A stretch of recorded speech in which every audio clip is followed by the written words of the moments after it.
So what is the role of a speech language pathologist in helping children learn to read? Speech pathologists are just starting to, I think, really understand the role that we play. There was a landmark study in 1998 that talked about reading as a language process.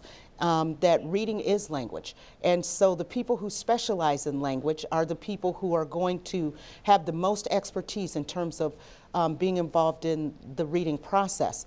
For us as professionals, we've spent a lot of time over the last few years working on articulation and using that sort of old model of pulling kids out, working on their speech and language problems, and not being as involved in the classroom with the reading process as we should be.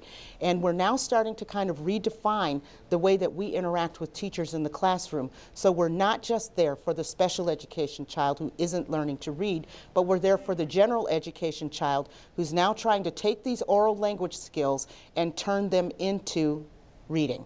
And so the speech pathologist can be a real support in the classroom, working on vocabulary building activities, working on book reading. In our own research, the interventionists in the classroom are speech language pathologists. They're in the classroom working with teachers, intervening, trying to help them learn to use the dialogic book reading process we talked about earlier, to pay attention to children's language age instead of just their chronological age. So you probably are saying then that there are some speech pathologists that have a greater role than others in our public schools. That's right.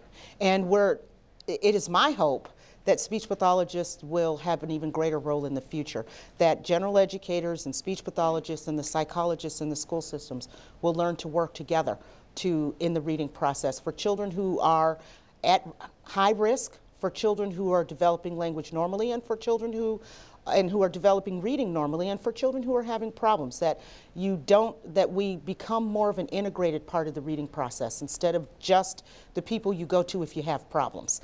We can be the language specialist, not just the special ed specialist.